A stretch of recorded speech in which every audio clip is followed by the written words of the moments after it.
সেই দলীয় লোকদেরকে সেখানে অন্তর্ভুক্ত করে যেভাবে বিদ্যুৎ খাতকে একটা চুরি ভান্ডার তৈরি করা হয়েছিল, আজকে কিন্তু আমরা সরকার গঠন করার পরে আমরা এটা বাস্তবতা আজকে এখানে ফেস করছি।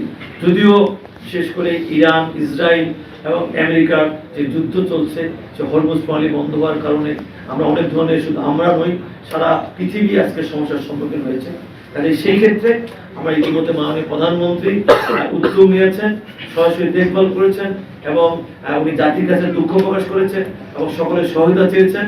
ইনশাআল্লাহ আমরা কাজ করছি, আশা করি অল্প সময়ের ভিতরেই আমরা এই যে অবস্থাটা কেটে উঠবো এবং আবার বিদ্যুৎ আর স্বাভাবিকভাবে যেন আমরা সেখানে লোডশেডিং না হয়ে আমাদের মানুষের কাছে সেই বিদ্যুৎটা পৌঁছাতে পারি, তার জন্য কাজ করছি।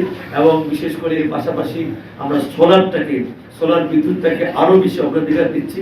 সেই ক্ষেত্রে বাড়ির ছাদে হোক বা যে কোনো অবাধে জমি আছে, সে অবাধে জমিতে হোক, নদীর পাড়ে হোক, সে বেশি বেশি আমরা সোলার ব্যক্তি পর্যায়ে, বিশেষ করে আরো সমষ্টিগত পর্যায়ে বা বিভিন্ন ইনভেস্টরের মাধ্যমে সেখানে সোলার আমরা প্রযুক্তি তৈরি করে বিদ্যুৎ উৎপন্ন করে আমরা আশা করছি আগামী ডিসেম্বরের ভিতরে আমাদের সেই বিদ্যুতের যে ঘাটতিগুলো আছে সেই ঘাটতিগুলো পূরণ করব এবং আমরা আশা করছি যে আমাদের যে প্রয়োজনীয় যে যত মেগাওয়াট বিদ্যুৎ দরকার আমরা তার চেয়ে বেশি বিদ্যুৎ উৎপন্ন করতে পারবো।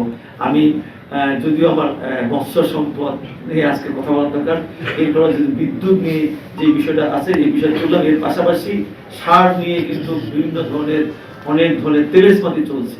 ইতিমধ্যেই আমরা ক্যাবিনেটে সেখানে মাননীয় প্রধানমন্ত্রী বলেছিলাম এবং বিগত দিনে যারা সারের ডিলার ছিল, ওই ফ্যাসিস্ট ছিল, ফ্যাসিস্টের পরিবার ছিল, তারা কৃত্রিমভাবে সংকট তৈরি করে সেই 1200 টাকা সার 1800 টাকা কেনার জন্য বাধ্য করছে।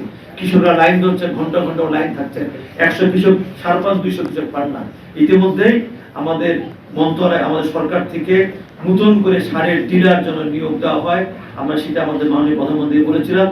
আমার মনে হয় ইতিমধ্যে আমাদের ডিসি মহোদয়ের কাছে সেই ধরনের একটি বিজ্ঞপ্তি আসছে। আমরা সেইভাবে সারের ডিলার নতুন করে নিয়োগ দিয়ে আমরা যাবো না বা কোনো সুযোগ দিব না যে এইভাবে কেউ যেন সারকে নিয়ে কৃত্রিম সংকট তৈরি করে এবং আমাদের কৃষকদের মধ্যে জনদুর্ভোগ তৈরি করে। আমাদের বিশেষ করে রংপুর বিভাগ এবং রাজশাহী বিভাগে কৃষি নির্ভর বেশি এবং এই সময়টা আমরা কৃষিকাজে আমাদের সারের প্রয়োজন হয়। সেক্ষেত্রে এখানে আমার ডিসি মহোদয় আছেন, এসপি সাহেব আছেন দায়িত্বে। আমাদের কথা মেসেজ ক্লিয়ার, কেউ যদি ইনফরমেশন পান, আমি টেলিফোনে এর আগে আপনাদের জানিয়েছিলাম যে সার মজুদ রেখে সংকট তৈরি করে সরকার ইমেজ ক্ষুণ্ণ করতে চান, সরকারকে বিপদ ফেলতে চান, আমি আশা করবো আপনাদের বিভিন্ন গোয়েন্দা সংস্থা আছে তাদেরকে আইনের আওতায় নিয়ে দৃষ্টান্তমূলক শাস্তি দেওয়ার ব্যবস্থা করবেন।